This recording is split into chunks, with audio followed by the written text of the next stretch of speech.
drastically different from the woman that I was 5 years ago.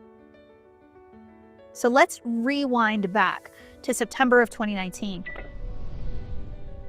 I was in the lowest place of my life. I was a registered nurse, had just quit my nursing career, and I wanted to be an entrepreneur, work for myself, have my own business, and I had no clue how to do it. One day in late August of 2019, I got introduced to a mindset teacher, and his name was Bob Proctor from the movie The Secret. Meeting that man and being introduced to his light and his information changed my entire world. I built a successful 7-figure business in just 7 months. I created a persona, a version of myself who was a millionaire. And I believed wholeheartedly after a few months of self-concept and identity work that I could become the millionaire version of myself. I did $18 million in revenue in under 2 years. Has this last 5 years been all rainbows and sunshine? No, it has not. 2022 was the hardest year of my life since being in this work. I experienced a separation of my marriage, a deterioration of my team, and an emergency lung surgery from all the repressed grief that I didn't allow myself to feel in those moments. But what I can tell you about this contrast, about that year in my life, is that it has prepared me for the woman that is sitting here in front of you today. I've received multiple awards and accolades and trips and accomplishments, but these are not the things that make me so fulfilled. These are not the things that make me so happy. Those things that actually bring me true peace, true love, true joy into my life are the connections that I have with myself and with others, my ability to serve people through this work, and to step into the real version of me that lies within. We have people who have made millions and millions of dollars. We have people who have quantum leaped their life, who have manifested awards and accolades and #1 best-selling books. We have people that are making a significant difference in this world because they're choosing to become an elevated version of them. The biggest thing that I can tell you right now, and the biggest learning from this journey, is please do not underestimate yourself. Please dream bigger and choose grander. And I want to say thank you for joining me, for choosing you, and for allowing me to be the vessel that guides you towards the light that you are being drawn to in this moment. Only love and gratitude, Kathleen.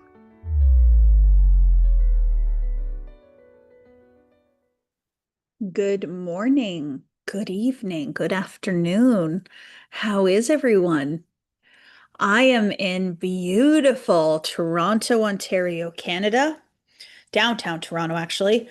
And I am so excited to be here with all of you today. I'm also doing some beautiful masterminding this weekend, with some dear friends, elevating myself, which is always what we want to do. So I'm really excited to be here. This class actually came really, to be quite honest, from a desire for me to jump back into what I feel is something that I always teach, but in a way that maybe gets lost, kind of beneath some of the law of attraction, manifestation, money and love and things. I want us to really center back to what we are actually here for and what our purpose or our call to good is, what our reason for being is. And by doing so, when you really do connect back into that, the truth of who you are, when you have that remembrance, and when you are driven and when you're steering the boat, so to speak, from that place, that is where effortlessness arrives.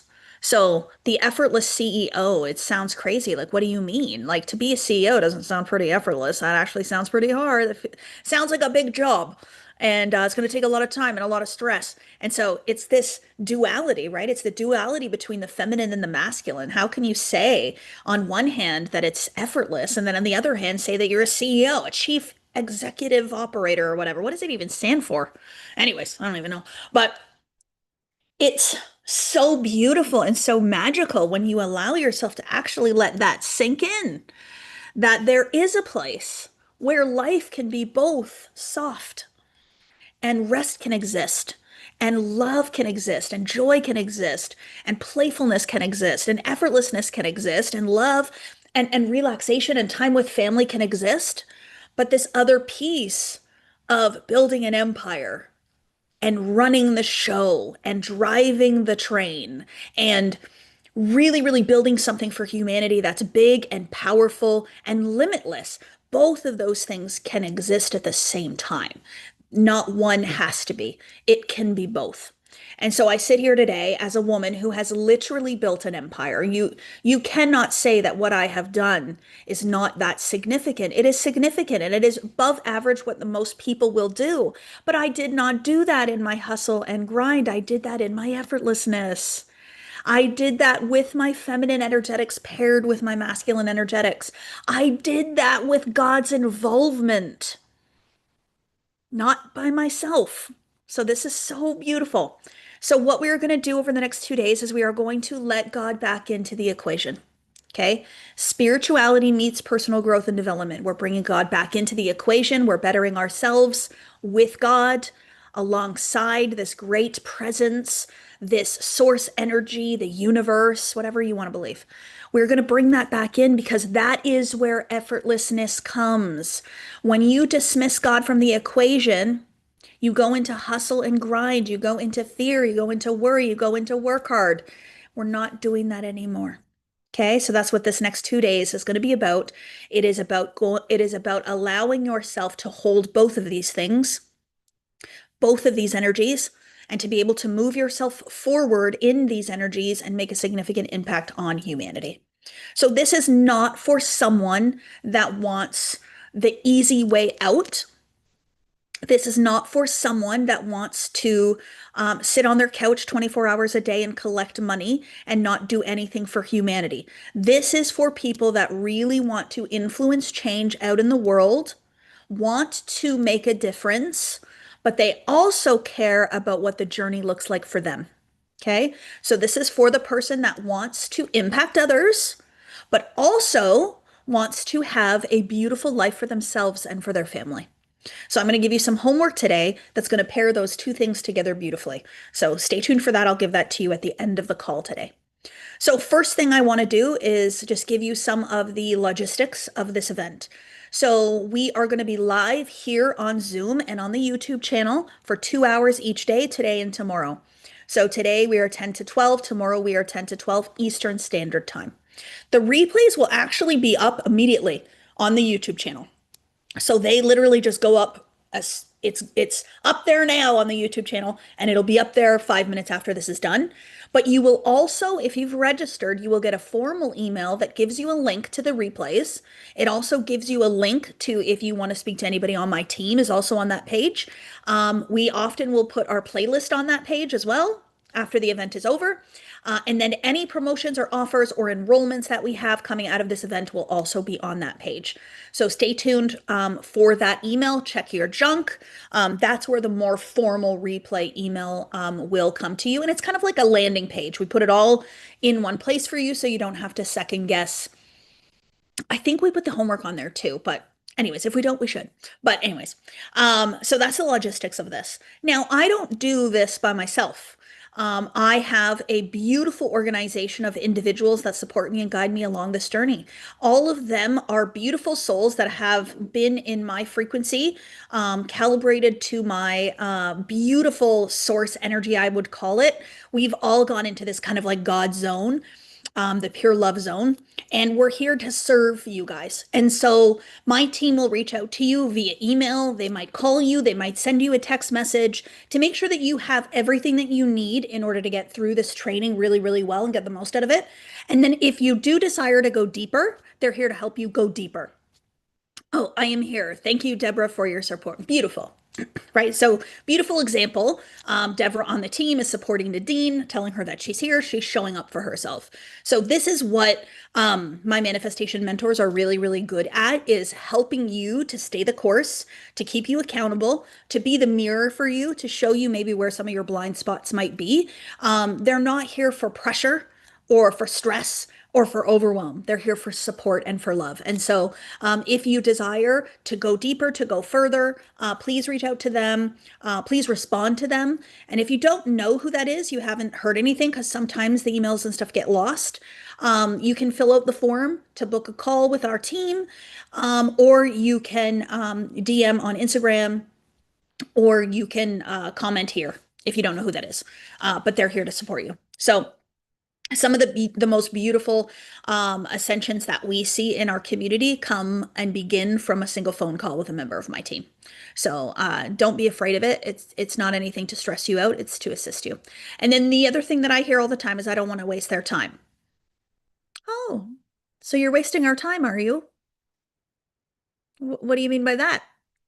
That's that's a heavily that's a heavily egoic statement, right? And what I mean by that is you believe that getting on a phone call with you and us conversing with you and having an exchange is a waste of our time.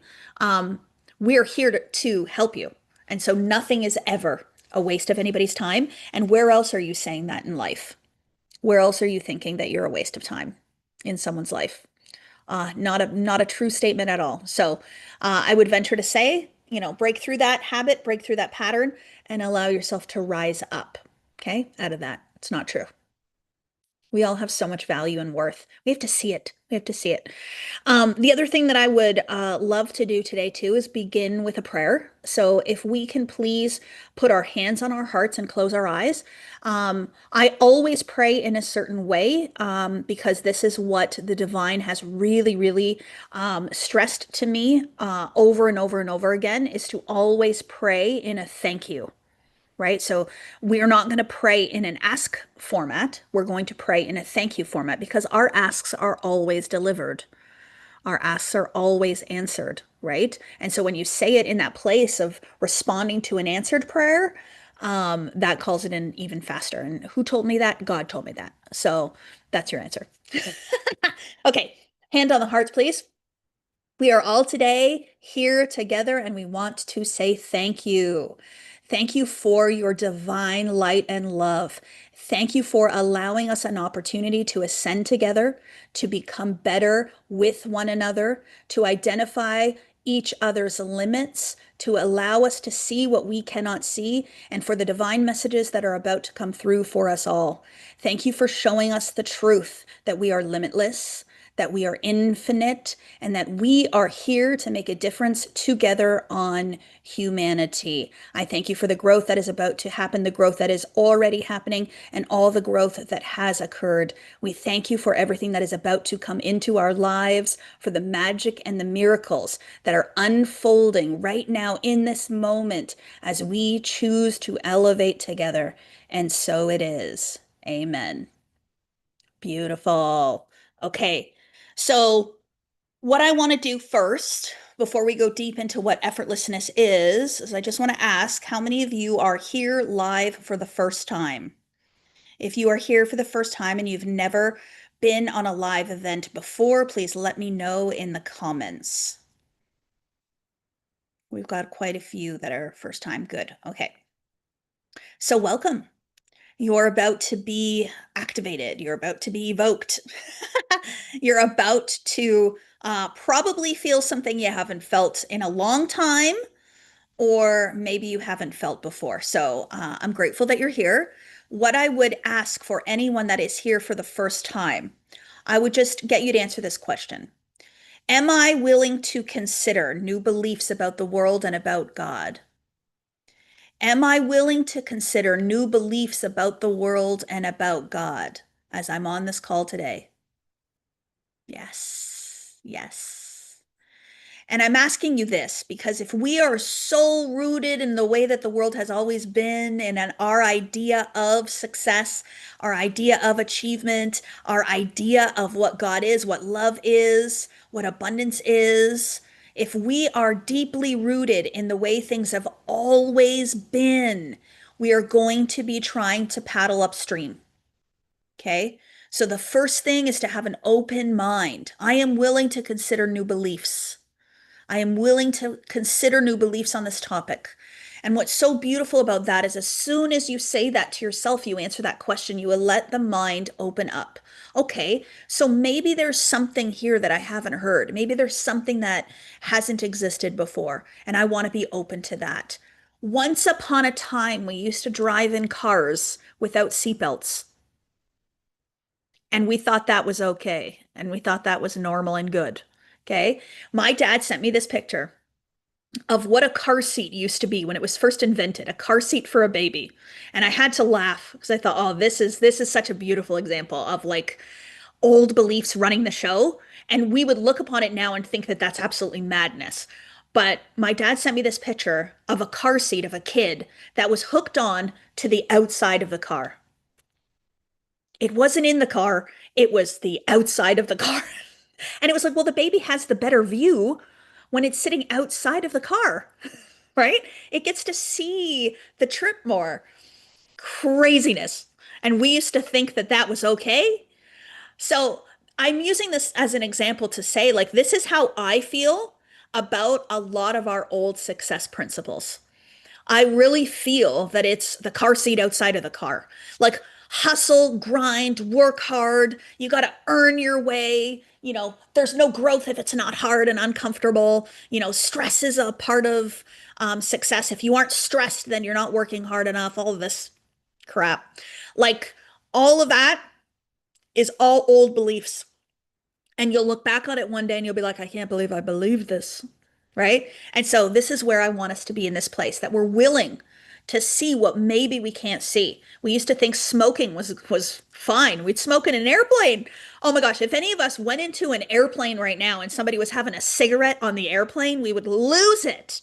But that used to be normal, right? So just because something feels normal to you doesn't mean that it's truth, doesn't mean that it's the best. It doesn't mean that it's why we should continue moving forward. And I think so many of us are so caught up in what we've always believed that we just continue to believe it.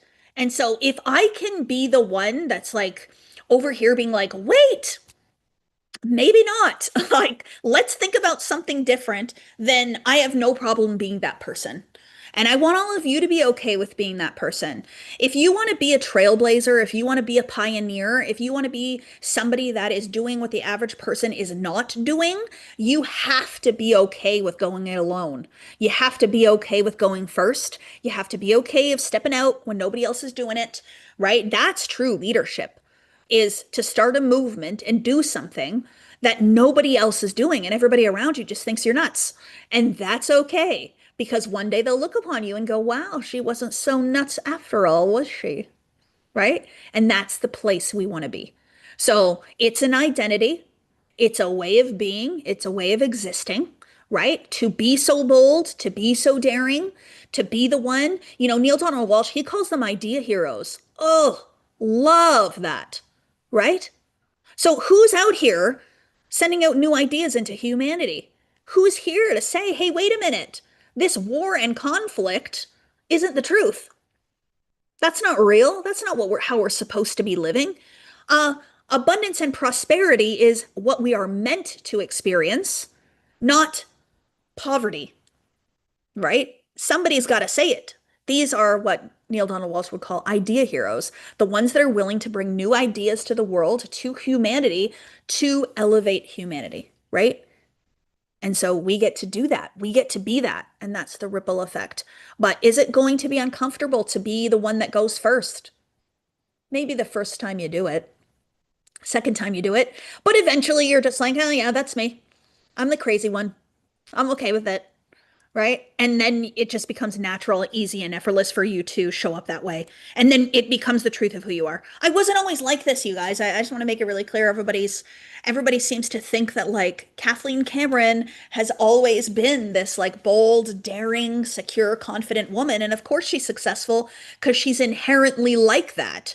Well, I wish that we could go back and have some sort of videos of the old me, where we could show you The person that's on here, that's probably, I don't know if my mom and dad are on here. They probably are. My mom and dad, Lauren, one of my best friends, is on here. She's known me since we were in grade 7. They can tell you that this woman that shows up today is not who I've always been. I was actually very insecure, very, very shy, did not want to speak in front of anyone, never asked a question in school, never answered a question, never wanted to stand out or be different. I wanted to be like everybody else. I'd wear the same clothes that all my friends wore so I'd fit in. I'd wear big baggy clothes and hide myself so nobody could see me. I really wanted to be small and hidden because of all these things I didn't, all these things that I believed that were not true. I let them be true, but they weren't real. And so this woman today, like who I am, who like I honestly could get up in front of a stage of, I don't know, like a million people. I'd have no problem getting up there and just talking and being myself naturally and allowing God to just work through me because I've remembered the truth of who I am. I've taken a lot of those limited thoughts, those wrong and small thoughts, and I've said, whoa, wait a minute, not true. So this isn't how I've naturally been. This is how I've now remembered to be. And that's what I hope all of you here. Okay, my dad, Norm Cooper. People are gonna come and follow you now, Dad. I hope your Instagram looks good. She speaks the truth about the old her. Yeah, very much so. Very, very much so. And this is the thing, is like I'm not here to try to paint a story to try to get you to see something. I'm just being really honest. I'm being really, really honest. And I think I probably dull down a little bit just how much I didn't like myself. Because what was going on in here, it was not a nice place to be. It was very sad. And now it's so beautiful and so loving. And there's peace in here because I've let a lot of the egoic mind no longer run the show. Right. No one wants to revisit that. Yeah. But you know what's so beautiful? Is it Aislinn? Aslan? Oh, I love that name. What's so beautiful about actually when I think back to that version of me, I actually think back to her with so much compassion and grace and love. And I really honor her. And I think she gives me so much wisdom. And I don't think back on it in any emotional way. Like it doesn't make me emotional to think of her. I think she was needed in order for me to be able to experience this. It's the contextual field. Like you will never experience the light fully unless you've experienced the dark. Because if you're living in the light 24/7, you don't know what darkness is. You don't know to want the light, so to speak, right? And so we really want to honor that and understand that that was such a beautiful part of us. And it got you to who you are today. So it's great. But I don't hold on to her. I don't want to try to bring her forward. I'm like, no, no. We've said our goodbyes, and she's gone. She's gone. And sometimes I even feel sometimes like it was a different timeline. Like that life and that version is probably still ongoing somewhere. Like she still continued on a different timeline, and I've just hopped on over to this one. If that makes any sense, is what it kind of feels like. Do we let our past identities die or phase out? Entirely up to you, Kella. It's entirely up to you. So I really just let it go. Like I don't want to hold, I don't want to bring, I don't want to be in the wobble. I want to go fully into this truth, fully into my grandest version. And the more fully you go into it, the more you allow yourself to fully go. Don't wobble, go, just be. It makes all the difference in the world. Are there some people that'll wobble along and they'll still achieve? Yep, but it'll be a little bit less. It won't be as consistent. So the more you let yourself jump into the new identity, the bolder you are about it, the more you let yourself fully immerse yourself in it, the faster it'll come. And that's how you quantum leap. One of the fastest ways. It's really special. Okay, I think I answered everything that was kind of in the comments that I wanted to say about that. Okay, so what I really would love to do today, and the first thing I'm going to talk about, I don't want to give you a step-by-step list or things to do, but I want to give you general concepts and identities today to help you formulate an idea of effortlessness for you. Okay, so effortless is not zero effort. It's less effort, effort less. Okay. Effort less, less effort than what? What do we mean? So, what we mean by that is we want to create more by doing less. So, this isn't about staying in the same place in your life, not ascending, not making more money, not having business growth or anything like that, and then just working less.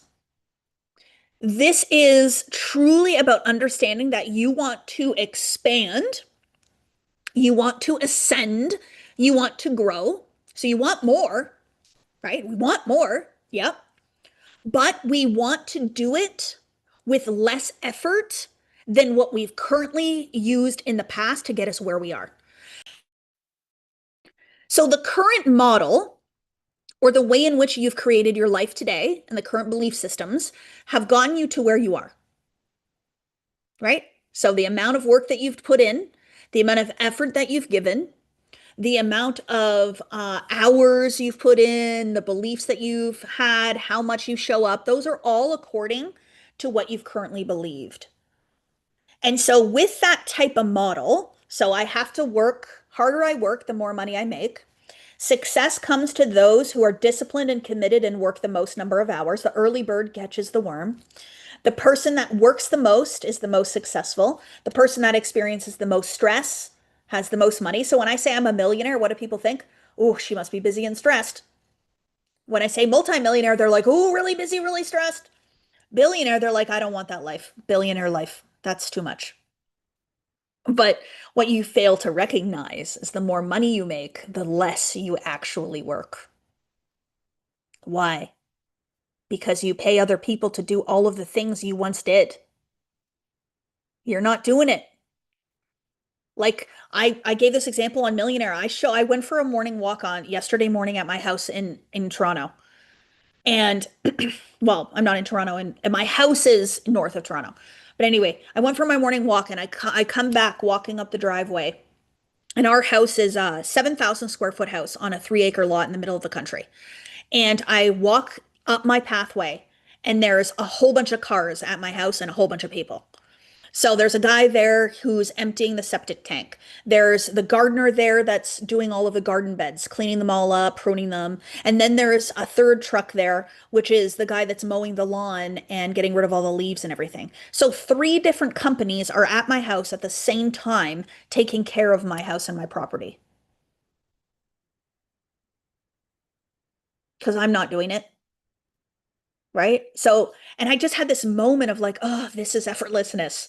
Like, this is it. And I go inside, and my sister's there, and she's helping me inside doing a bunch of stuff because my sister's my full-time personal assistant or executive assistant, I will say. And so my sister's in there doing a whole bunch of stuff for me.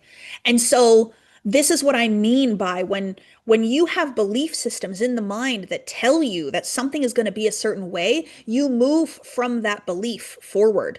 You move in that assumption. The more I work, the more I make. So what do? You stress yourself out and work really, really hard to make more money, to hustle and to grind. And then many of us have activated nervous systems. Why do we have activated nervous systems? Why are we in fight or flight and stress 24/7?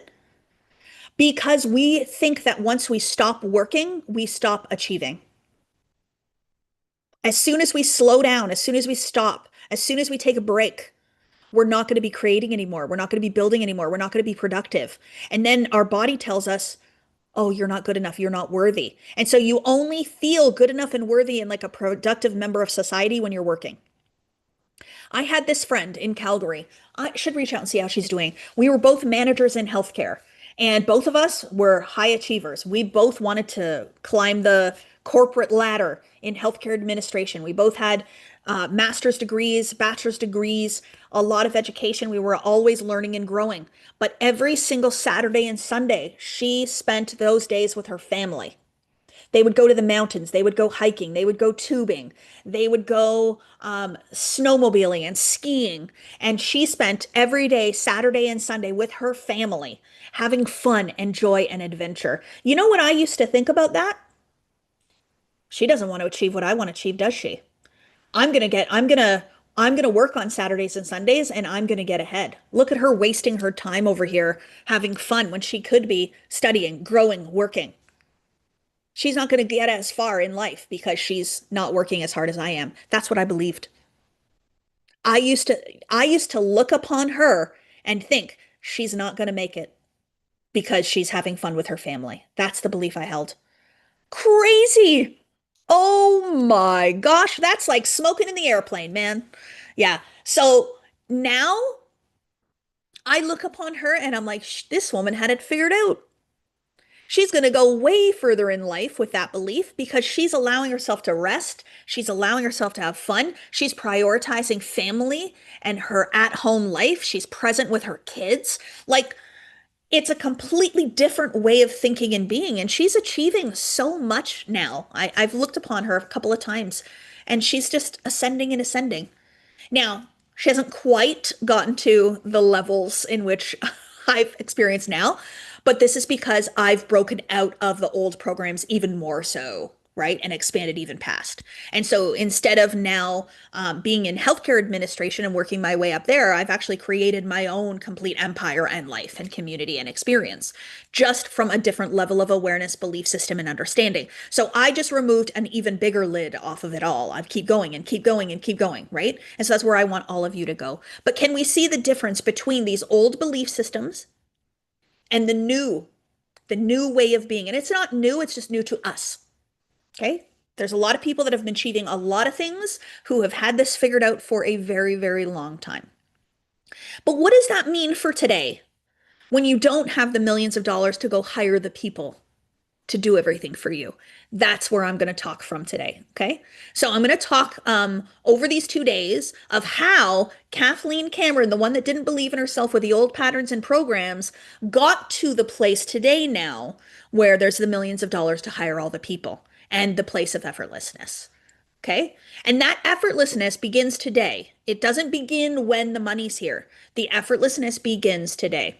So the first thing that I want to talk about, and this is actually a lesson from the Modern Mentor program. So I'm gonna actually teach you a couple of lessons from my Modern Mentor program because they're so impactful. But the first thing that I want to touch upon today is called the art of ascension. Okay. The art of ascension. And what I realized about the past 6 years and about this growth and about the ways in which I've soared and expanded and risen and created impact and influence is that it had everything to do with my frame of mind, not what the world does or how the world is or statistics or probabilities or strategies, right? So if you want to look upon the world and say, well, you know what, statistics say that we need this type of person and this type of experience and this type of business, and you start a business based on that, then you're looking to the outside world to inform who you should be and what you should do. But I don't do that. I have chosen within myself to understand that the art of ascension is a frame of mind with which I hold now. So every day in every way, I am ascending. Every day in every way, I am ascending. In every conversation, I'm looking for ascension. Even in crucial or critical conversations that some of us would call fights or conflict, I'm looking for the growth. In the moment where my outside world might appear like it's falling apart, I remember that I'm ascending. Ah, this is a symbol of ascension. The falling apart is actually the coming together, right? So I'm constantly in here in my head asking, where is the growth here? Where is the growth here? That is the art of ascension, right? But here's the other piece with the art of ascension. And not a lot of people will kind of talk about this or mention this. But I understand that my true ascension is happening in my conditioning. But what's actually occurring is my ascension is a remembering of the truth of who I am. So I'm returning to myself through ascension, right? So we are beautiful spiritual beings that are having a human experience. Some of us are really having a human experience. Some of us are kind of sort of having a human experience. And some of us are having a human experience some of the time. And so this is truly, where do you want to exist in this? And so the art of ascension is getting to choose what that human experience is going to be like for you. Now, we cannot say that we are going to rid ourselves of the human experience because that's not the human experience, right? So, our humanity is what we are here for. Our soul came here to experience itself through humanity. So, our soul came to experience anger, stress, overwhelm, frustration. It came here to experience love, joy, adventure, effortlessness, abundance, right? All of it. But what has happened over the years and over the evolution of humanity is that humanity has programmed itself to make our humanity very loud, very powerful, very, what's the word, heavy. And so the experience then of being a human becomes very dark. A lot of stress, a lot of sadness, a lot of overwhelm. And then what happens is we turn that into conflict, depression, war, crime, competition. And we end up in a place where we're now experiencing a human reaction about the things the collective has created. So now I feel a way and am experiencing a way about what us as a humanity have created. And we want to fix it. We want to advocate. We want to make change. But the place with which that change has to occur is through you choosing the art of ascension. So the more that you reconnect with your light, the more you remember the truth of who you are, the more you return to, I would say, a healthier, lighter human experience, the more you can evoke change out in the world. We can't use the same energy that created crime and war and conflict to solve it. We have to use a new energy, and that new energy is pure love. And it's an energy that's been here, that has existed for time. It is actually the root and truth of what we are. And when we return to pure love, the human experience doesn't get so loud. It doesn't get so wild. And it isn't experienced as heavy. So I still experience sadness. I still experience heartbreak. I observe it. I witness it. I feel it. I allow it to move through me, right? But I am not engrossed in it where it takes me completely out, where I'm crying in my bed for days. I've had that where I have been in a bed crying for days and days, sad, lethargic, don't care about myself, don't even want to be here. Right? And so when you remember your light and you return to the pure love form, which is the God form within you, you are now operating from your lightness, not from your heaviness. This is where your nervous system starts to calm down. This is where you relax. This is where you find moments of joy, moments of hope, moments of purpose, and moments of passion. And this is where you evoke change out on humanity. Do we want to become involved with or buy a service from or a product from somebody that is negative and sad and hates life? No. So if you want to help humanity to become better through whatever it is that you do, if you're a real estate agent or you own a marketing firm or you're a police officer, a registered nurse, maybe you're a coach, maybe you're somebody that owns a big corporation, whatever it is that you do, whatever your call to good is. You have to understand that the thing that you're creating to affect humanity has to have the originating vibration within it to evoke change. What do I mean by originating vibration? What's the originating vibration? God. And what does the originating vibration of God feel like? Pure love. Things that are done with love are the things that expand and grow, right? So when you allow yourself to ascend into your lightness, to ascend into your truth, to ascend into pure love, this is the art of ascension. You are now operating from the originating vibration. And when you're operating from the originating vibration, everybody wants to know what you're doing. They want to be a part of it. They want to buy it. They want to be involved. They want to do something with it. It is magnetic. It is attractive because it is truth. How many times do you guys say to me, Kathleen, I'm listening to you today and everything you're saying just feels like truth. It feels real. Like I'm listening and I'm like, yes, yes, yes, yes, yes. And I'm like, yeah, it's not because Kathleen's right. It's because truth is operating in you. You're feeling the feeling within you. Truth is here. What I'm hearing is true. It feels good. It feels like love. It feels like joy. It might make you a little nervous inside. It might fire you up a bit. It might make you want to cry. It might make you mad for a minute. You might be like, oh, she's so right. Whatever. Doesn't matter. But what you're noticing is this feeling inside of you. And I think this is what happened in 2019. I saw Mario on here and he made a comment. I didn't get to read the whole thing, but Mario actually was part of Bob Proctor's world and watched me ascend. And what's so special about that time in 2019, and Bob wrote the foreword to my first book, and he said it in the book, and I've gone back and read it a few times. I've had to hear it again and again and again just to remind myself.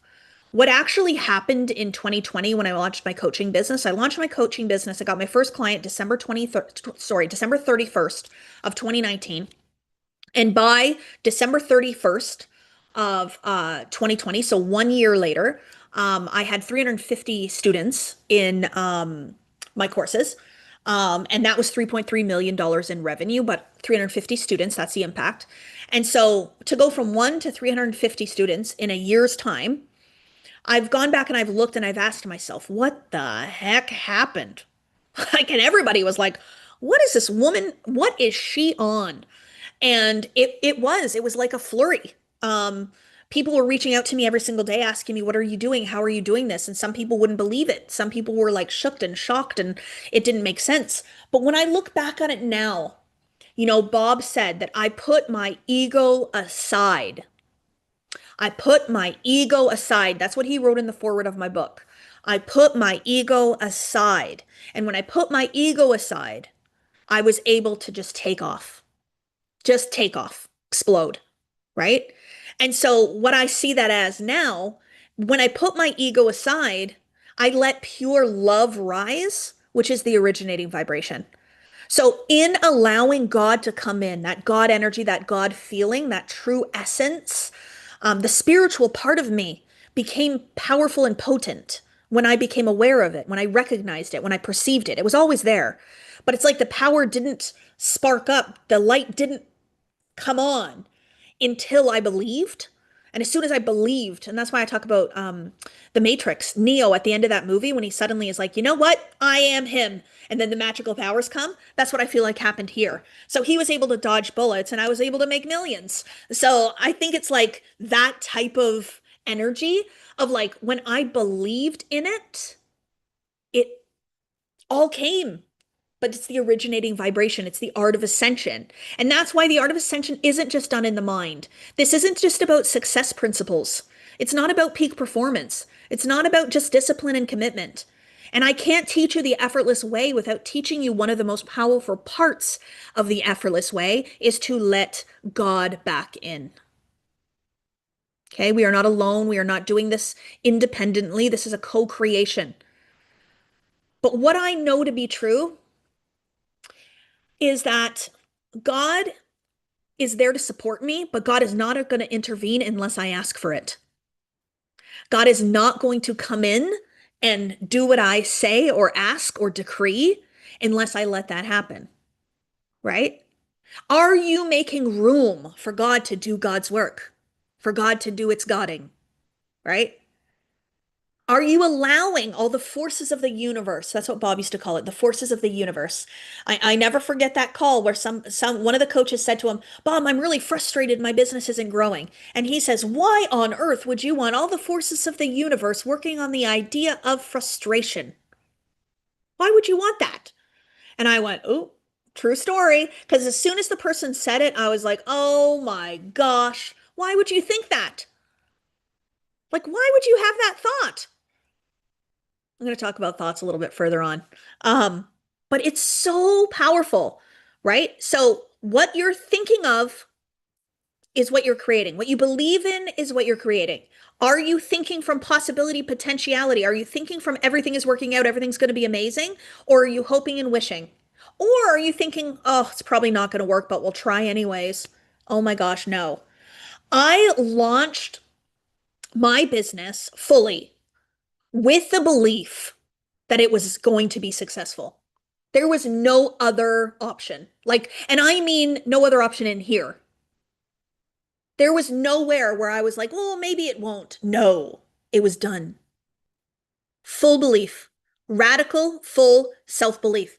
And then what I learned is every time I would do something from that belief, every time I would say, okay, I would love this. And I would believe in it fully. And then I'd be like, okay, God, this is where we're going. This is where we're heading. Let's go. It would happen. And it didn't always happen immediately. Sometimes it took a bit of time. Sometimes it took months, but it would happen. And I realized, you know what I'm doing? I'm taking this beautiful God energy that's within me, the great creative power, the source of all. It's me. It's within me and through me. It's part of who I am. And I'm just directing it.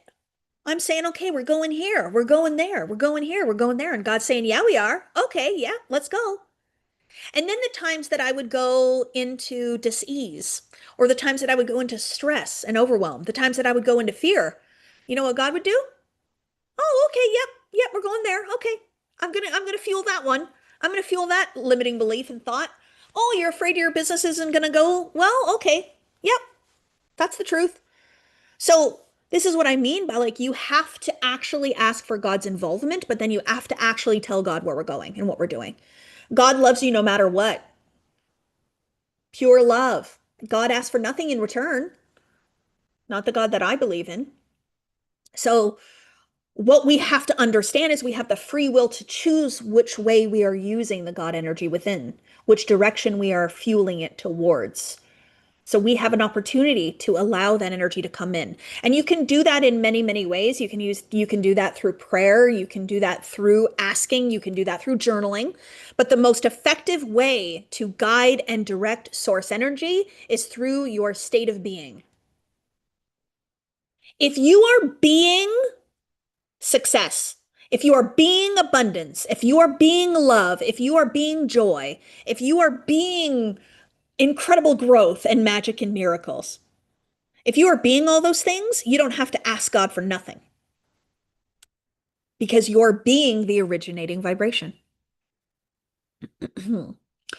I love when you guys give me the Bible quotes. So good. So John 15:17, if you remain in me and my words remain in you, ask whatever you wish and it will be done for you. Beautiful, right? And so I just want to also preface and say that I'm not speaking from religion today. I'm speaking from source. I'm speaking from spirituality. I'm speaking from love, from the truth. There's over 4,300 religions that exist in our world today, and none of them are wrong. We get to believe in any one of them that we want, or we can just believe something that has nothing to do with any one of those, or we can create our own religion, right? That's what's so beautiful about this, is we get to create the God of our understanding and then experience God that way. So if you want to experience a beautiful, magical, pure love God that does exactly what you would ask that God to do, and your life becomes a reflection of that, you get to believe that. And that gets to be your experience. It's really that easy. So we don't have to dig deep. We can just keep it really simple. What's the best belief for me to have today to create the best life that I want to live tomorrow? Right? So good. This is what happens when you treat your business like a church. So good. Anyways, so that's the first thing that I wanted to share with all of you was this art of ascension, right? And it's me ascending in my humanity, yes. So I want my human to think the best possible thoughts. I want her to be inspired. I want her to be confident. I want her to love herself. I want her to think that she can change humanity, that she's fearless, bold, daring, unstoppable. But I also want her to remember the truth of who she is. Remember that she is the truth. She is the I am. She is the existence. She is what is aware of the human experience. And she's not even a she. You know, the truth of who I am is not a she. It's an energy. And so that energy, if you bring it in, your light will impact the world in such a magical way, right? What's the best belief for me to have today to grow my business for tomorrow? Was that what she said? Yeah, that's what I said, Leslie. Yeah, so good to see you, beautiful. Okay, so the art of ascension, so powerful, magical, but you have to decide that you're going to do that. And when is the one moment in your life where that art of ascension is going to require you to continue to remember? The moments when you are at your lowest. Okay, so when you have no money, when the business hasn't grown the way that you want it to, when you feel like your life is falling apart, when you're in a trough, right? So the law of rhythm says that we are riding the waves of life. There's always going to be a rhythm and a cycle to life, right? There's seasons, there's sun goes up, comes back down. There's a cycle. Our hormones are cycles. Everything is cycles. Everything is this wave. And so when you realize that in your life, the one thing that I want you to remain constant is your commitment to your ascension. So we are not giving up when it gets rough. We are not going to say, well, nothing's working, so I'm going to stop growing. We're not throwing in the towel. And one of the things that I hear the most from people, and if this hits you, um, just ask yourself, oh, why is this hitting me today? What I hear the most from most people is I've already taken the courses, I've already read the books, I've already hired the mentors, I've already been in the communities, I've already done all the work and it didn't work. And so I'm not taking another course. Oh, oh, you're done, are you? You're just going to stay the same place? Is that what we're doing? Is that what we want to do? Is that who we want to be? Is that what God is calling you to, remaining the same? Never. I have made decisions to invest in things, courses, coaches, programs, businesses, investment opportunities that don't always have a direct ROI in the moment. But when I look back on every single time that I've circulated, every single time that I've chose growth, I can look back and say, yeah, there was an ROI. There was a growth, there was an improvement, there was an ascension, there was a purpose for this. There was a reason to do that, and it was an important part of the journey. But the one thing that I will never do is I will never give up on my growth. I will never do it, right? I will always continue to ascend. I will always continue to invest in myself. I will always ask myself, how can I be a greater expression of Kathleen today? The great God essence, Kathleen, that is within me. How can I call her in even more? And that's always through ascension. And there is never a stopping point. I'm always growing. I'm always reading. I'm always expanding. I'm always asking for more. So just ask yourself, why do you feel like giving up? Where in your humanity is saying that you know enough, that you already are? And a lot of people are teaching this. And this is what was so interesting for me when I actually had all of these coaches reaching out to me and they're like, what are you doing? Like, how is this happening to you? I was looking at them going, why is this not happening for you? Like, I'm doing exactly what I learned. I am following universal law according to what I was taught. So, how are you not achieving what you want to achieve? And what I've realized, it was never about what you know, it was never about the books. It was never about the concepts. It was never about the understanding in the human mind. It was always about the embodiment of it, right? It was always about spiritually being something, not just intellectually knowing something. When you are being something, it's in you. There's no taking it out of you. There's no sometimes, right? I've talked about this many times, but like, who are you behind closed doors? Who are you within your own head? Are you your own worst critic? Or are you the one that's in there cheering yourself on? I lay in bed at night and I think to myself, oh, and on purpose, I think to myself, oh, Kathleen, man, you're so amazing. Like, just keep being you, girl. Keep showing up the way you are showing up. Keep aspiring to be better.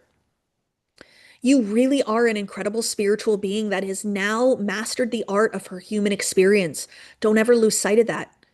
And your vision and your purpose and your mission and your calling is to help people see that for themselves, for people to feel what it feels like to choose their human experience in the moment and then to choose what happens that next moment. This is how I talk to myself. I'm not laying there at night going, oh my gosh, I hope people sign up for my courses. I hope that I'm good enough. I hope that my body looks good on the cover of the magazine. No, it's not about that anymore. And that's why I say you got to leave your ego at the door. Leave your ego at the door. Okay? The next thing that I want to go into is a greater topic. And this is something that I think most of us struggle with, is the circumstances of our life and how do we hold our lightness when the world is really dark around us. So I'm going to talk about the idea of zero circumstances. But first, we're going to do a beautiful little interview first, though, because I want to give you a little bit of inspiration and a little bit of motivation aside from myself. We always do this every single one of our live events. So we're going to bring Lynn up. I think she is here already. Where is she? Ainsley, I'm going to talk about it soon. Yeah, don't worry. Why do you believe most people who hold this universal wisdom are unable or having a hard time embodying it? Okay, we're going to answer that question, Laura, in the next topic, no circumstances. Is Lynn here?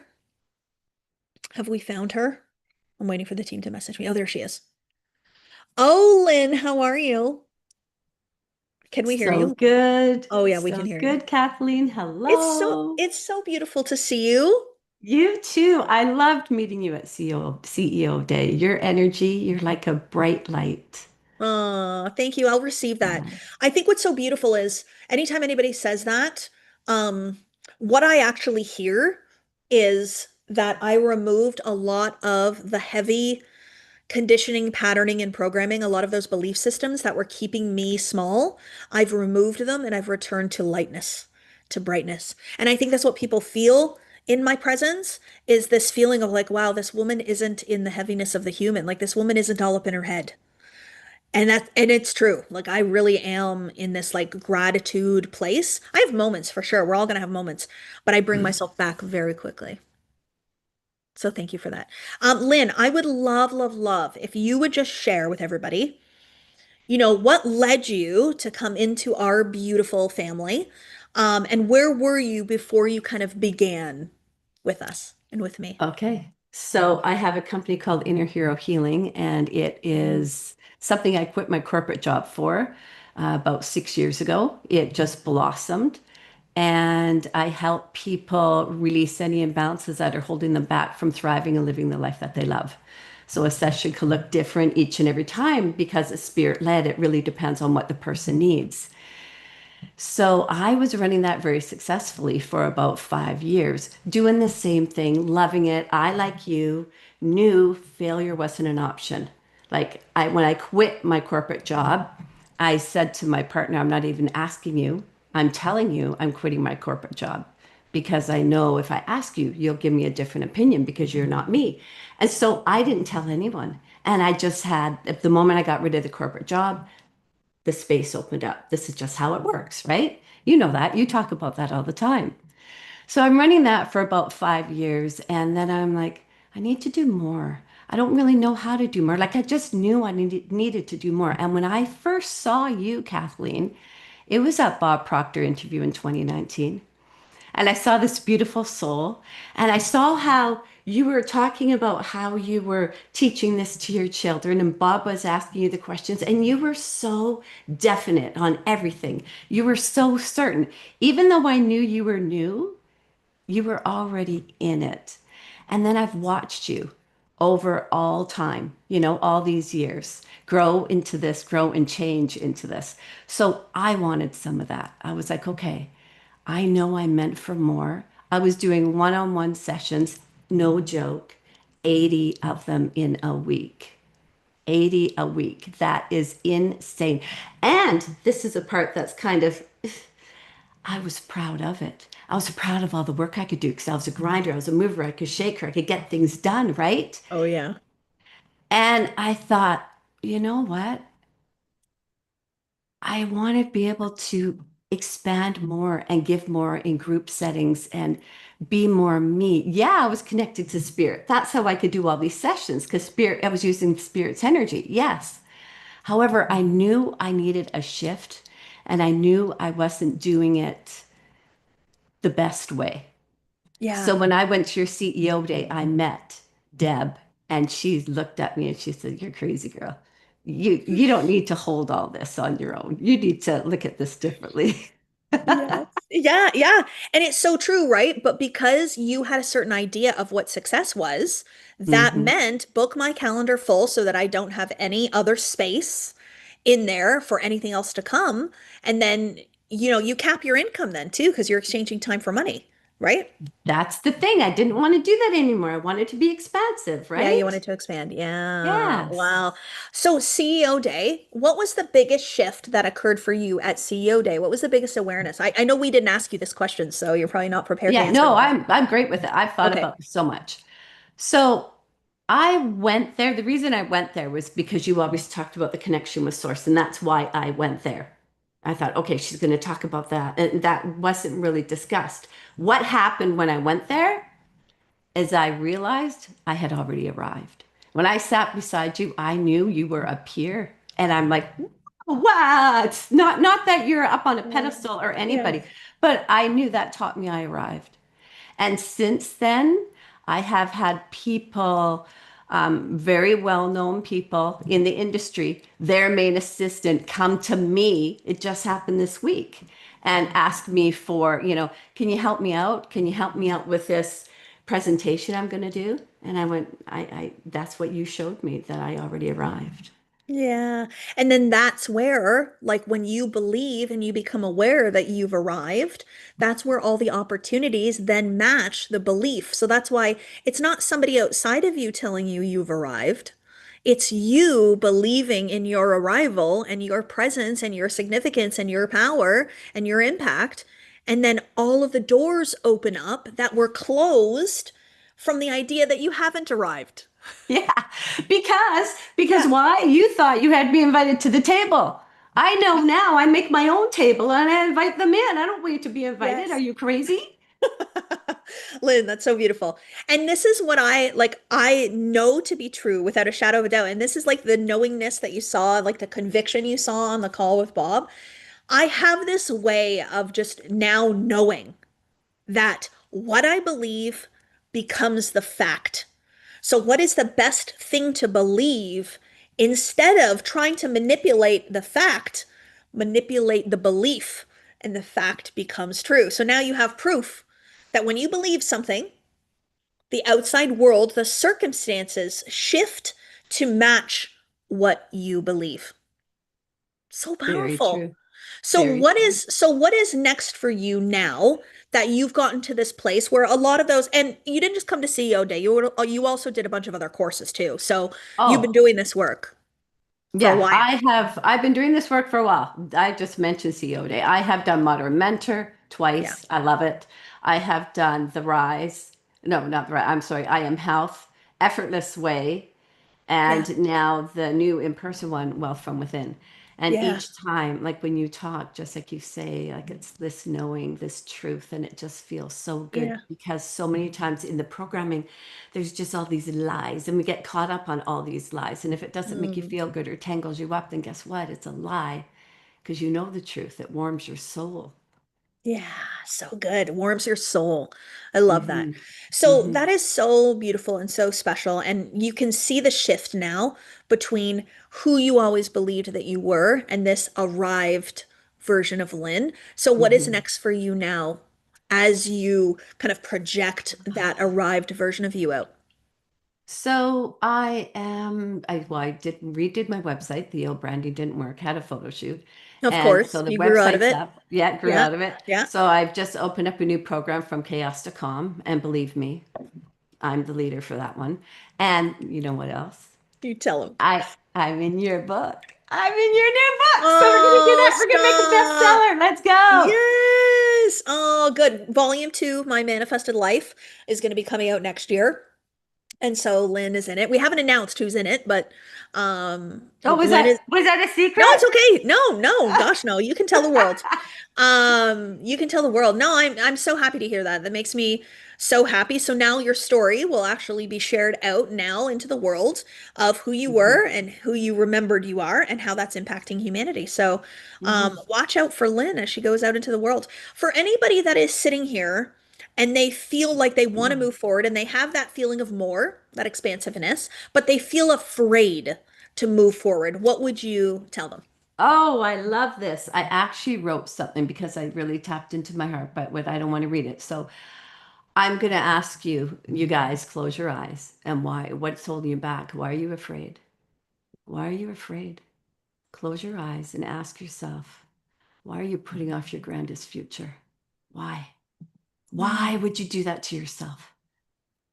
Let's not, because all it is lies. mm, All it is lies. Let's not do that. I'm glad I didn't. You're afraid of success. Of course you are. Afraid of success, afraid of what you'll lose. And I was too. But you know what? You don't lose anything. You gain so much more in a more beautiful way. You just can't comprehend it right now because you're not there. yeah. Just do it. Do your future self a favor. Do it. You're not ready yet. You won't be ready until you do it. You need to do it. Yeah. If you want the shift, she's the leader for it. Yeah. So beautiful. Lynn, I love the I love the energetic expression that you're holding. Oh, thank It's you. really beautiful. So I think as long as you hold that and you keep those lies away, you're going to change the world with what you're doing. I Mm, see it. I feel it. thank you. I'm Thank you. so Thank you. grateful. Thank you. Thank you for inspiring so many people today on this call. I love the example of the 80 calls a week. You ever going to do that again? Oh God, no. I do about 40 now. And that's even sometimes a stretch. I'm like, why am I even doing that? Yeah. That's a stretch. So I used to have spaciousness in my calendar and it would cause me anxiety. And now I have Yes. spacious. Now if I don't have it, I'm like, oh, uncomfortable. Now I like Why do I think I have spaciousness. to work so hard? Time for a Right? break. Bad idea. Time to go to the spa. Yeah. Yes. So good. Lynn, thank you for sharing. I think that's so special. And congratulations on the shift. And I'll see you on the calls Yes, coming I up. will see you on Monday. All right, beautiful. See you soon. Bye. Thank you, thank you, thank you. It always goes back to just me on the screen. Okay. That was pretty powerful example of old belief systems, new belief systems, right? And how when you actually soften and you surrender and you let, more is able to come in because there is space for more. So one thing that I find, and there was a beautiful question that was asked right before we brought Lynn on. Why do most people stay in the old patterning and programming? Why do they not move into this fearlessness, this certainty, this boldness, this daringness? Why is it so easy to do that for some and so hard for others?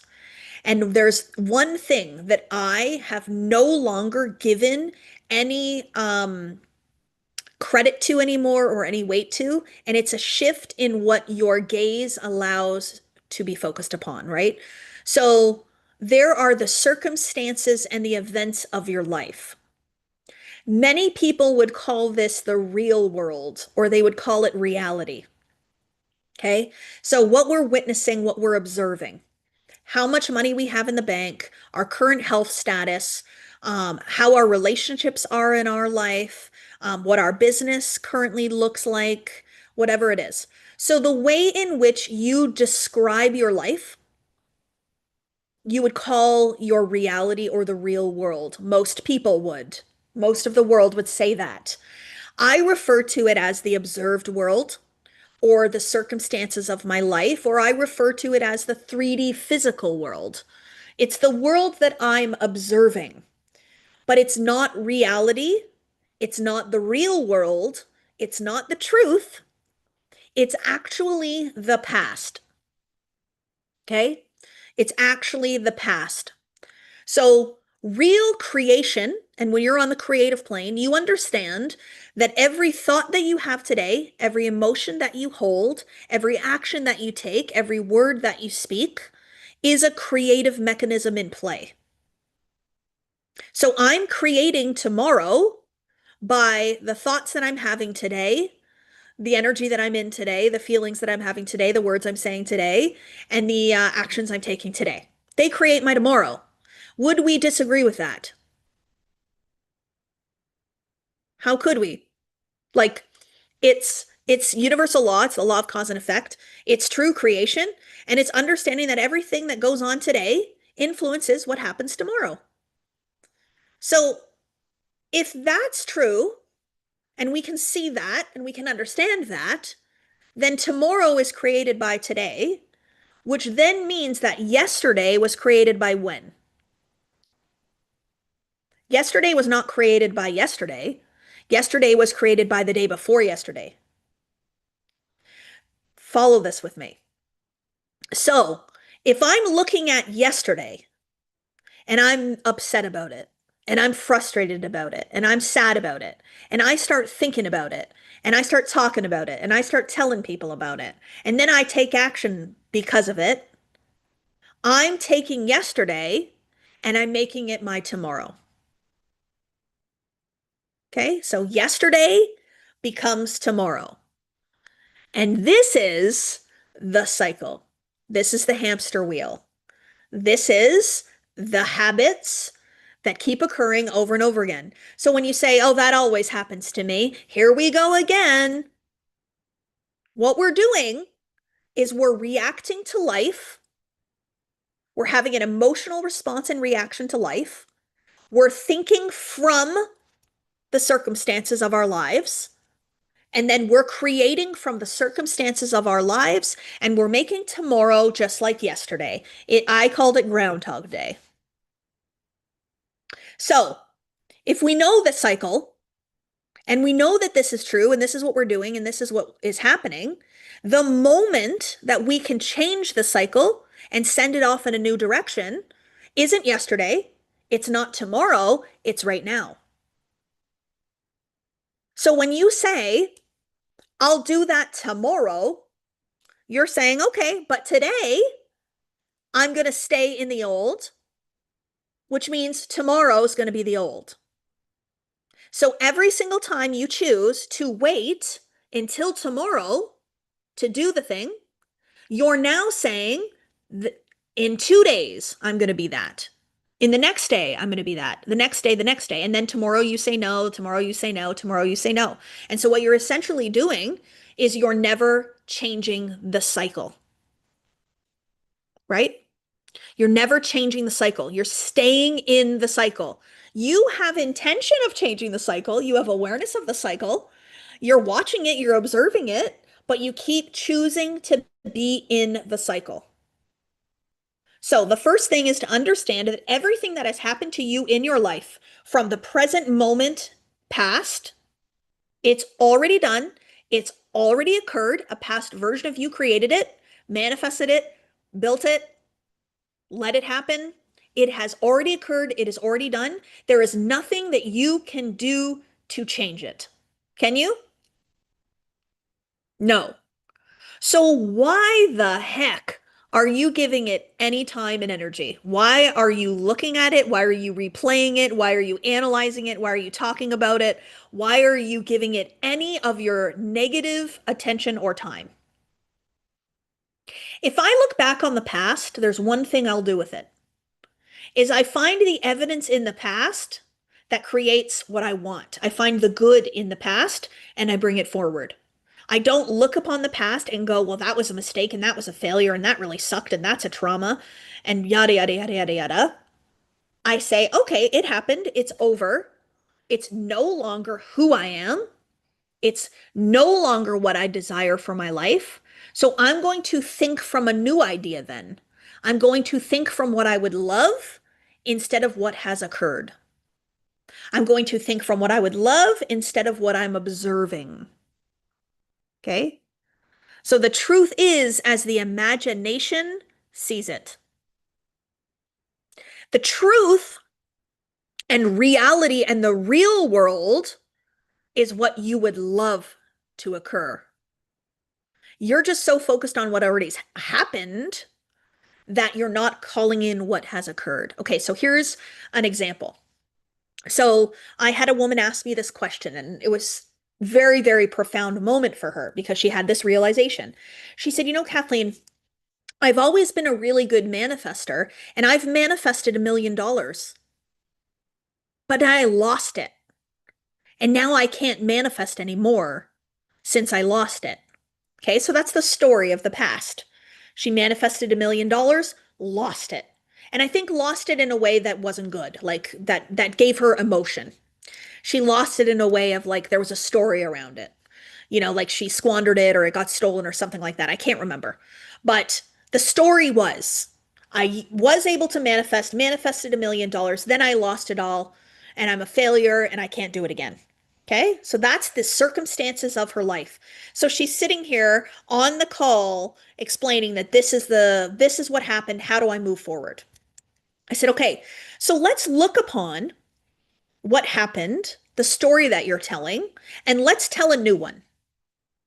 The one that would serve us, the one that would have the new version of us soar, the one that will call in abundance and prosperity, the one that will move forward without fear, the one that will be bold and daring. What would be the best story to tell?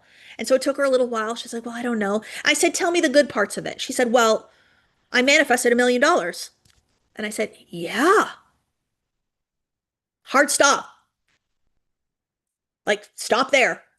You have manifested $1 million in your life. Wow, you're pretty powerful. You're pretty magical. That's really something, isn't it? But what happens is we add a second part in there about we lost it, and then it completely overrides and gets rid of the powerful truth that she manifested $1 million. So what actually happened is you manifested $1 million and you circulated it like you were supposed to. Who cares where it went or how it was lost? It's not even lost. It's been circulated back out. And you know what? It'll come back to you when you love it and you honor it and you want it to come back. But when you're in shame, judgment, and guilt, you are not going to call that back to you. You're keeping it away. So let's tell the story now going forward that you know how to manifest $1 million. You've done it once, you can do it again. Just like that. Done. Let's not, the rest of it, not important. And so now she moves in the consciousness of, guess what? I know how to manifest millions. And then you can move forward from that place. But you cannot look upon the past and have any judgment about what has occurred to you in the past. You cannot change it. You cannot change it. You can change the story that you tell about it. You can change whether you have an emotional reaction to it. A situation that has occurred in your life that no longer has an emotional attachment for you, no more has an emotional component for you, it's wisdom. So why can't we look upon our lives with wisdom? What did this teach you? What did this show you? What is the strength and the resilience that you experienced from your life? Release the tie. And this is a little secret that I want to tell you about emotions that maybe nobody's told you. You can actually have an emotion and let it go. You don't have to keep replaying that emotion over and over and over and over and over again. So if somebody hurts you in your life and you're still upset about they hurt you and you keep replaying it and feeling it over and over and over again, you can let that go at any time. I have felt this enough. It's time to let it go. I have been sad about this thing for long enough. I'm going to let the sadness go. We want to hold on to the grudges. We want to hold on to resentment. When you hold on to any negative energy about anyone in your life, you're lowering your energy. This is why we send love to the people that have hurt us the most. This is why we pray for those that have influenced us negatively in our lives. Not for them, for us, right? For us. To allow yourself to let those things go. But one of the greatest skills, and this is part of the effortless way, is to understand the effortless way is to understand that circumstances do not define your tomorrow. Your beliefs define your tomorrow. Your identity today defines your tomorrow. What you're asking for defines your tomorrow, not what has occurred in your life.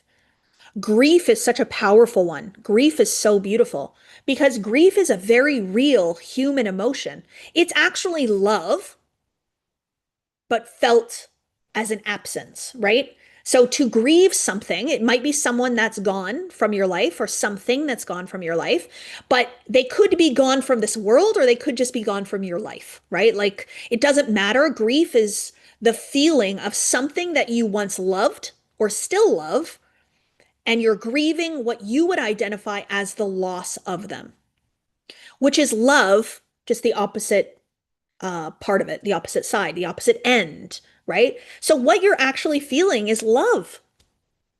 When you're grieving the loss of someone, you're returning to the love that you had for that someone. It's beautiful. It's incredible. It's amazing. We should and want to be able to honor someone that a love that existed that was so beautiful. Honor the love through grief. Honor the love through grief. Then you're in the pure love energy and frequency of vibration. You're maintaining your empowered state. But what we don't want to do is we don't want to be grieving a loss in our lives and living in so much sadness that our identity becomes sadness, that our identity becomes grief, right? So to say I'm a grieving woman or to say I'm a sad woman, you're now making an identity out of an emotion. An emotion comes and goes, remember, but an identity stays true every day. So I might be sitting here as an empowered woman, KCB, building a freaking empire, having a good cry because I just went through a breakup. Nothing wrong with that. That is truly living in the human experience, being aware of, recognizing, feeling yourself and your humanity while maintaining the state of empowerment. I have one photo shoot, and I'll never forget this photo shoot ever in my life. I had just gone through what I would refer to as probably a transition or separation of a relationship. And in that moment, my human thought that her heart was breaking, right? So my human thought she was experiencing heartbreak. And I had a big photo shoot the next morning. And I went into that photo shoot and I did it. I showed up as my empowered self with my Chanel suspenders and the Rolls Royce. And I showed up for myself. And I showed up empowered. I didn't cancel the photo shoot. I didn't say, oh, I can't do this because I'm grieving this thing. I understand that my call to good, what I'm here to do, the impact that I made to have on humanity far outweighs the human feelings that I'm having in the moment. And I didn't dismiss them. I didn't tell them that they weren't allowed there. There was a moment we had to stop the photo shoot. We stopped taking pictures. I had a good cry, fixed my makeup, got back onto the camera. But this is where I can hold the duality of multiple things and recognize that I am an empowered woman no matter what occurs in my life, and that I'm ascending and I'm growing, and that I can experience all of these things. And I want you all to know that. But in order to really get into the state of effortlessness, you have to be less reactive to your human experience. You have to be less, you have to believe in your circumstances less. Okay? Don't make them so real. Don't let something take you out. Don't fall for it. Don't fall for it. We had actually somebody, I can't remember where they shared it. It might have been on Modern Mentor. I can't remember. It was on a call this week. Someone was talking about how before they were in this work, before they were studying this material, that they would have, if what was happening in their life today, right now, had have occurred, they would have been a mess. Like they would have been freaking out. They would have been stressed, worrying before they went to bed at night. They would have been telling everybody like, oh my God, my life is falling apart. Everything's going wrong and all this kind of stuff. And she came on the call and she's like, and I just want to share that I'm looking at what's happening in my life right now. And I know that it means I've grown. I know that it means that there's an open door. I know that it means that I'm in the middle of a quantum leap. I know that it means I'm rising and I'm ascending and everything is going to get better from here on out. That's the shift. That's the shift I want you to make in your lives. To understand that the circumstances of your life are the past. So let's stop focusing on how long it took you to do something and how many times you've tried and it didn't work and all the times that you feel that you've failed and all the mistakes that you feel that you've made. It's not truth. The truth is you are limitless. You are infinite. You are abundant and prosperous. You are meant to have big money in your life. You are meant to make a big impact in your life. You are meant to have big business, and you are meant to have a joyful, fun life. And you're meant to spend time with your family. One of the calls that has changed me as a mentor and a coach, and I never forget this call, and I have a screenshot of the FaceTime call, was the day that my one-on-one client hit their first $1 million month. And they called me to celebrate. They made $1 million in their business in 1 month. Okay, they started at 100,000 a month in their business, was the highest they'd ever done. And we worked together for 6 months and went to $1 million in a month. And you know what he said to me, Kathleen? He said, Kathleen, I made $1 million in my month and in this month, and I stopped every day at 3 o'clock and I spent the evening with my son. I spent the evening with my son. So not did I make $1 million. Yay, yay, good for me. And I did 80 consults. No, it's I made the million and I created work-life balance and presence with my family, which is what is so important, right? So that's what I want to show you guys. And that's what I want you all to see. And that's what's different than a lot of other business owners that are trying to grow by trying to fix a problem that is their business, trying to grow by being frustrated, angry, and mad by why things haven't worked before. We have to stop doing that. We have to stay like effective immediately. I'm now going to think differently about this. Effective immediately, I'm going to start living in the dream of what I would love instead of the experience of what has happened. Effective immediately, I'm going to allow myself to rest. I'm going to allow myself to have joy and to have love and to have passion in my life. I'm going to surrender. I'm going to surrender, right? Because if you're not surrendering, what are you doing? If you're not surrendering, you're forcing, you're gripping tightly. What can you loosen the grip of and surrender for? So, as we're talking about the circumstances of our life and what we've been observing and what we've been witnessing, I also want to make very, very clear that we can look back at our lives and we can look at the things that have occurred and we can gather feedback from it, right? So if I've learned to really, really work hard and hustle and grind and force things, and that hasn't brought me what I want, then what could I do in the future to bring me what I want then? If that didn't work, what can I do moving forward to work? So that would be to change the beliefs. But people ask me, so why, Kathleen, then are we not changing the hustle and the grind? Like, why can't I stop? So Lynn talked about this. She said she would see a gap in her calendar and she'd have anxiety, right? So I look at my calendar now and I love when I see like big gaps in there. I love seeing an empty calendar. You know what? I don't need to be doing anything if I don't want to. But I love adding things to my calendar because I want to, right? So when I look at my calendar and I see Wednesdays at 1:30, millionaire, you know what I think to myself? Oh, I can't wait to get in there and teach that. When I see Mondays, my Modern Mentor Monday calls in my calendar, I go, oh man, I can't wait to get in there. Like that's how I feel about my calendar. Is I look at it and I'm like, "Oh, yes. Oh my gosh." Like knowing that I was doing this today last night, oh, I was going to bed so excited and so happy knowing that I was coming on here today to do this, right? That's how I want you to feel about your calendar. Because what happens when you're in that energy, when you're in that frequency, when you're in that feeling? You're excitement, you're in love, you're in passion, you're in joy. And then people are like, oh, we love this. They feel that energy. But what is it when you fill up your calendar to be so full, meeting after meeting after meeting after meeting, and then you look at your calendar and you're like, oh, I don't want to do that. Oh, I don't want to do that.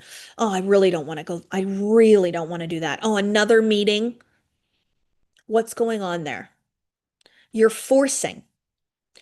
Why do we force ourselves to do things that we don't want to do? What is the underlying feeling of why we force ourselves to work hard, to stress? Fear. Okay. So, what is underlying the hustle, the grind, the force is fear. If I stop working, I turn off the flow of money. If I stop being productive, I turn off the possibility of success. If I don't do this, I won't be good enough. I won't be worthy.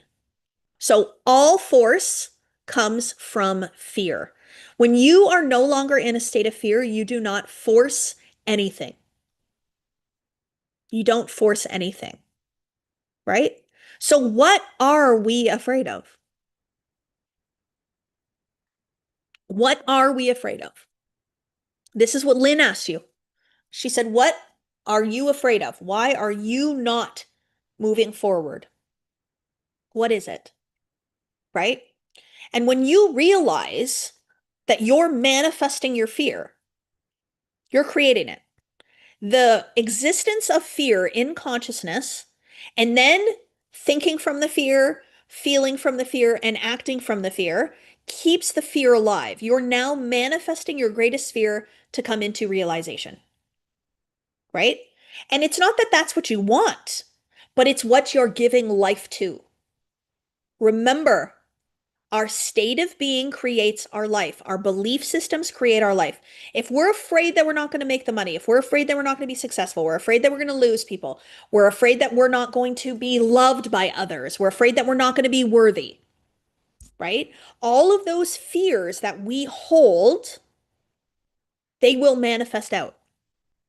They will be created. And I'm not saying that to get you to be afraid of your fears. I'm getting you to realize that your fears are not true and they're not real. They're simply an idea that exists up here. Have you guys ever seen your fear walking around outside? Like, is it this thing that exists? Is it an entity? Is it a real living, breathing thing? Fear's gotcha. No. So, and guess what? That fear only exists in you. Nowhere else. It's in you. So you have an idea in your mind that you now call a fear, right? You now call it a fear. And then because you believe in it, you're keeping it alive. And then it impacts what you do. So the law of cause and effect says the idea held on the screen of the mind will manifest into the physical form by law. The idea that you're holding is fear-based. Fear-based patterning and programming is the one way to get your business to slow down.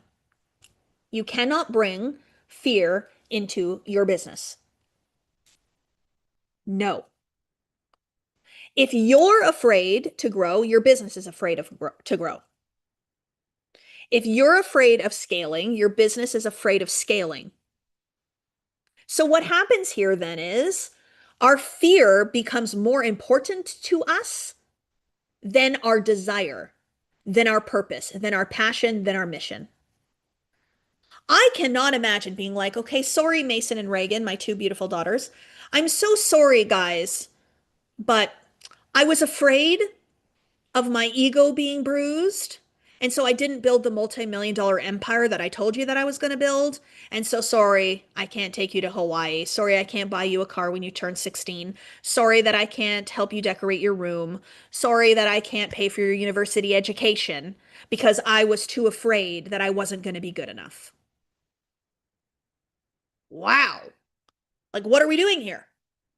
I want to teach my daughters to be fearless, to be bold, to be daring. I want to say to my daughters, I looked my fears in the face, told them where to go, and moved anyway. I want to teach my daughters there's nothing to be afraid of. I want to teach my daughters that they can do anything, be anything, have anything. I don't want to say, sorry, I was afraid of failure, so I didn't make it happen. But you try, give it a whirl. No way, man. I'm not doing it. I want my daughters to see an example of a woman who knew exactly what she wanted, went for it, wanted to make an impact, made that impact, and showed other people how to do it too. That's what I want for myself. And I'm giving you this example because I'm trying to show you that these fears that you're holding on to, they're ridiculous. They're ridiculous. They're not real. They're not true. Right? So, would you go and tell your kids your fears? If you wouldn't go and tell your kids your greatest fears, don't tell yourself your greatest fears. And what I mean is tell yourself over and over and over again. Live in it. You've got to face it. You've got to look at it and be like, wow, that's pretty ridiculous. So when Bob said that I dropped my ego to do this, what he said was she dropped what she was afraid of. She dropped all the ways that the egoic mind were keeping her small. She dropped the belief that she wasn't worthy or good enough. She dropped the belief that she didn't know enough. She dropped the belief that she was less than so-and-so. Right? So your personal mind and your egoic mind, it wants to keep you safe. And safety feels like staying in the same place over and over and over again, comfort. But in order for you to really master what I call the art of ascension, you have to grow out of your fears and you have to make a different decision to no longer be afraid of the things that you were afraid of in the past. And the fear isn't actually true. You have to remember that. It's not actually a real living, breathing thing, just like stress. Stress is not something that you have, stress is something that you do. It's an experience, it's a choice. I'm choosing to stress about this thing today. If you really honor that and you really speak that to yourself, you'll be like, "Oh, wow, I'm really making stress alive today. I'm really letting my stress be living here today." Let it go. You don't need to be stressed. The world has taught you that you should be stressed and overwhelmed and you should worry and you should have fears. And if you don't, then you're a lunatic. Right? Like if you don't have the reaction society wants you to have, then you're crazy. Or maybe I'm just like aware of my creative abilities and mechanisms and understanding that the moment that I choose to freak out about this thing, I'm bringing it life. So I'm not going to freak out about it. I'm actually going to move to safety, to comfort. I'm actually going to believe that everything works out in my favor. I'm actually going to have faith. I'm actually going to believe in magic and miracles. You know, if I might be the first woman in the history of the world that ever experiences this thing, but I'll experience this thing. Like, I don't need proof that 1,000 people did it. All I need to know is I can do it in here. It's already done. Right? It's powerful, but this is where you have to take control and ownership back over your own mind, your own thinking. So you can come on here and you can listen to me and you can take my courses and my programs and you can continue to think the same old thoughts and entertain the same old fears and keep them real and keep them alive. But that's not going to change and allow you to move into effortlessness. Effortlessness comes with fearlessness. Okay, the more fearless you are, the more effortless your life will become. Because remember what I said, force, effort, hustle comes from fear. Okay, so fearlessness equals effortlessness. This is using your software for good. If I am like, if I've convinced myself that I like just act on my intuition, I'm going to talk about intuition tomorrow. If I've convinced myself that I just act upon my intuition and I take action and it's easy for me, then I don't have to force myself to do anything. I just act. I just do it. Yeah, this is who I am now.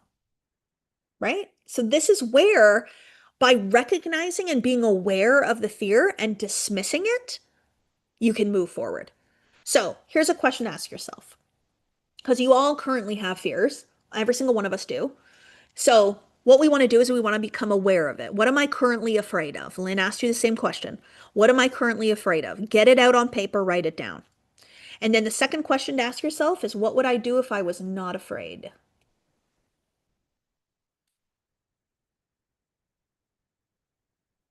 Right? So, Leslie DeMarco, what could be the opposite of fear? Confidence. Is fearlessness a belief to have, or would something like I am confident? Confidence and fearlessness, I believe, are different. So, to be fearless would be what? To be certain. Okay? So, I take action from certainty. When you are certain of an outcome, there's no fear present in the certainty. So, I am certain of this. This is going to be the outcome. And guess what? Whatever decision you make in certainty will be the outcome. Your certainty is creating the manifestation. When you're certain that this will happen, it happens. When you are hoping that this will happen, it doesn't happen. When you're afraid it's not going to happen, it's absolutely not happening. So the certainty creates the fact. So I'm a woman who moves with certainty. I am certain that every single one of you on this call is here for a reason, because you're ready to grow. I am certain that every single one of you is making a decision right now in this moment that you're going to become certain. I am certain that every single one of you is here because you are meant to hear this and you are meant to ascend to do what you're meant to do for humanity. My certainty is going to influence your certainty, which is going to influence the certainty of all of your potential clients, leads, prospects. See how this works? But if I'm not certain, you're not going to be certain, which means your potential clients are not going to be certain. The moment that you decide that you're not certain, you've stopped the certainty train. So, can we be certain? Can we decide that we're certain? Yeah, it's a knowing. And you can connect to this knowing at any time that you want. The knowing is actually the truth of who you are. What would you know if you knew it? Like, what would you know if you just knew it and do that? But what's happening is that we're all asking that question through all the patterning and programming of fear. We're asking the question of, what do I know? What am I certain of? Through all of this patterning of, I'm so afraid. What if I get hurt? It's never worked for me before. I've spent the money and I've lost it. I've never gotten what I want. What if I lose my friends? All this stuff. But that's not the truth. That's an illusion. That's just patterning and programming in the human mind. That's just your life that's accumulated wrong and small thoughts that are keeping you from your knowing, from your certainty. So if we push all this away, what do I know? What do I know? What do I know? What am I certain of? And then you act on the certainty. Oof. Return to the version of you that knows. That's what I'm getting you to do here. Return to the version of you that knows, that has conviction, that has certainty. It is because it is. That's just the way it is. Success, that's who I am. That's just the way it is. That's the outcome. Every time. I get everything that I want. That's just the way that it is. Right? Those are beliefs. Those are assumptions. Those are things that you can believe at any moment. But you're gripping You're gripping onto the fear. What would you do if you were unafraid? What would you do if you were unafraid? Okay, so those are just some journal prompts that you can use, just some questions. But I do want you to do some homework for me tonight. Okay? And I'm being very, very intentional with the homework. What I want you to do is I want you to return, because true effortlessness comes, true success comes, growth comes, ascension comes when you have a desire and when you have a purpose. Those two things, desire and purpose. If your desire is not strong enough, you'll fall for your fear. And if your purpose isn't strong enough, you'll fall for your fear. You will quit, you will run away, you will avoid, because desire and purpose are not strong enough in your consciousness. Okay? So, purpose, let's talk about that first. What is your purpose? This is a choice. Okay? You're choosing to have a purpose with this life. You're choosing to have an impact. You're choosing what your purpose is. Now, has God probably told you your purpose many times? Yes. But if you are not listening, you won't hear it. So if you can't find your purpose, you're too much in your intellectual mind trying to find something that somebody is telling you is your purpose. You choose it. The more you connect with the divinity within, the more you connect to the truth of who you are, the more clear it will be. So if you're not clear, it just means you're too much in your patterning and your programming of humanity. Go back to the truth, to the awareness of who you are. What is my purpose? And you might not say, my purpose is to help people get mortgages as a mortgage broker and make $100 million, right? Like that might not be what you say, but your purpose is to help people get into their dream homes that then creates a sense of safety for them and helps people to feel at home. That might be your purpose. Right? Your purpose is to aid collective consciousness and humanity. Your purpose is to help somebody feel safe for an hour while you give them a massage. Right? Whatever it is, we must connect with the purpose of what we are here for. If you have multiple things that you do, put it in one purpose. Just put it in one purpose. It doesn't matter. So for me, I have many, many things that I do, many, many ways that I help advance collective consciousness. But if I had to put it into one purpose, I just help people return home. Yeah, easy. So once you know what that purpose is, that purpose has to drive your life. It has to. Like when your life is for something, it has so much meaning. It has so much meaning. It becomes this like, well, what am I here for? Right? But when you know what you're here for, you're connected to that purpose and you're living in that purpose every single day, you will find fulfillment. You will find wholeness. Your life will now have a meaning. And so from that purpose, you can let go of the fear. You can make the tough decisions. You can invest in yourself for the greater good. Right? Like I made some investments that were uncomfortable for me. They were a stretch. They were past what I've ever invested before.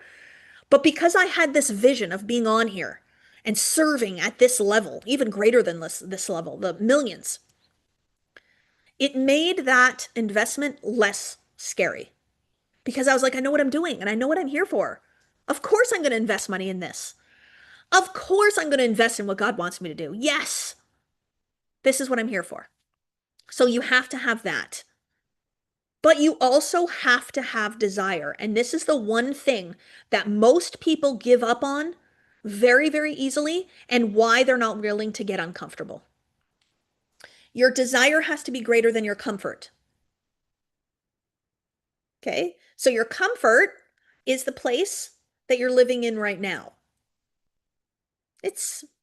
You might not be happy and you might not love it, but it's comfortable, it's safe. I know what tomorrow's going to look like. I know I'm going to be sad tomorrow, but I have comfort in knowing I'm going to be sad tomorrow. Like that's the comfort. But the desire is, what do I desire for my life? What do I want? Purpose and desire are different. Purpose comes from the soul. Purpose is the reason for being, my raison d'être, why I'm here. But desire is for your humanity. It still comes from the soul. The soul still wants you to desire something. God still wants you to want more money. God wants you to want to have all this travel. God wants you to have a healthy vessel. God wants you to have peace, joy, and love. But your human requires a desire. Desire is the starting point of all creation.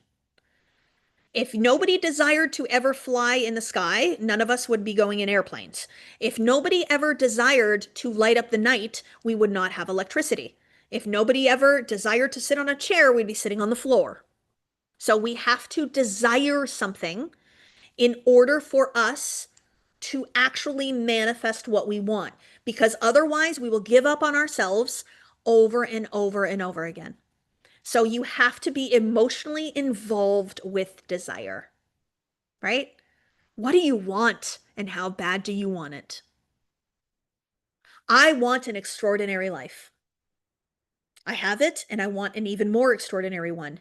And I want it so much so that I'm willing to face myself in order to have it. I want great love in my life. Great, beautiful, passionate love. I would love that in my life.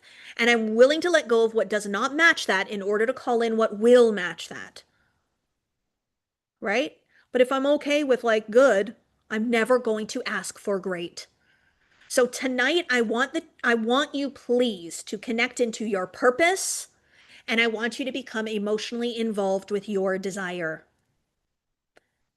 I want you to know what you're here for, give your life that meaning, and then I want you to know what you want and how bad do you want it? How badly do you want it? Okay? And these two things, purpose and desire, they are two things that God is constantly talking to you about, is constantly guiding you, showing you the way. But you've got to allow yourself to feel that, Okay? So what we're going to do, we're going to end with a song. Okay? We're going to end with a song today. Don't stop the stream though when we play this song, Casey and Jen. Just leave it on the stream on the YouTube channel. It's fine. This is a song that I found while God put in front of me. We're gonna do God Informed, Jen, right now. This song actually helps me to remember the truth of who I am and what I'm here for, and to connect into the divinity within. And it allows me to feel myself without the fear. So we're going to play God Inform. We're going to listen to this together. We lose people when we play the song, and I want to ask the question, why? Why do you not feel the need to stay and listen to the frequency and the energy that I'm suggesting that you feel into, that you hold on to? So I want you to stay and I want you to listen to this and listen to the words. But most importantly, I want you to feel it. Feel this song. Let yourself feel, okay? I'll put the homework in my stories on Instagram and on Messenger. It'll also be on this replay, and we will put the homework on the landing page. If we can add that to the landing page team, that would be super helpful too. But please stay as we play God Inform right now. Okay, we're ready, Jen. Aspects of this one universal creator light held inside this incredible physical body. When your voice speaks, your voice is speaking from the creator. When you breathe, you're breathing from the creator. When you smile, you're smiling from the creator. And to think that within us right now, as we walk and talk and breathe, God's walking and talking and breathing with us, through us.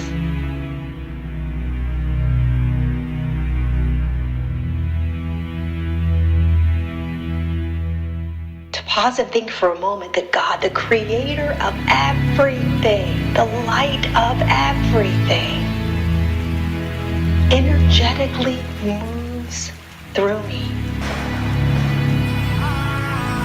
uses my eyes to see, uses my mouth to speak, uses my breath to be in life.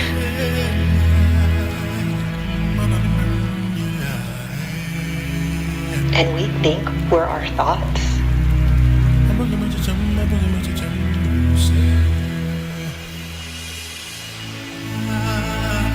We think we are our emotions and our behaviors. We think we are this deep program that the world has told us that we are.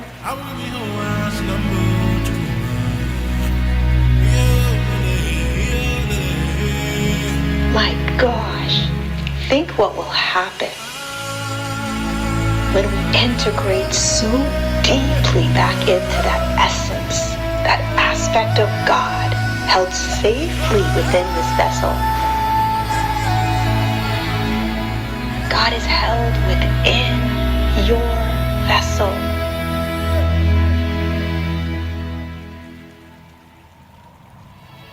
An aspect of God inside your body right now. And your body is designed to hold that light. And your role here is to find that light again.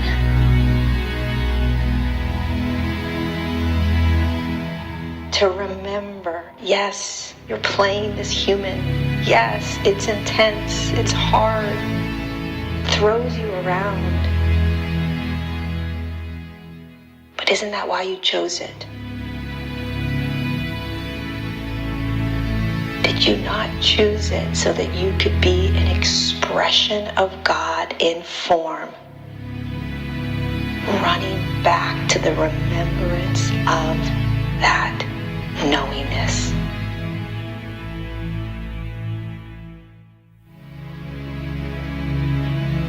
Thank you, God. Thank you, life. Thank you, body. Thank you, breath.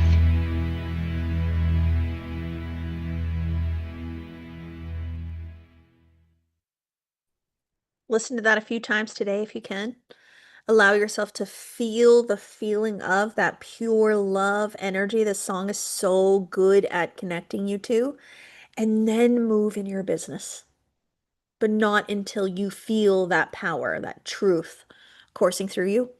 Tomorrow, we're going to talk about your state of being and why that's the most powerful thing. Not what you do, not strategy, but state of being. And then we're going to talk about some things like imagination and how you can use it for effortlessness. And then, of course, we will talk about the last thing of pure love and how you can bring that into your business. So sending you all so much love. Thank you, thank you, thank you. Commit yourself to come tomorrow, please. If as long as you have the time, please make it a priority because this is going to change your life, which then changes the impact you make on humanity. And that's what you're here for. So sending you all so much love. See you soon. All right.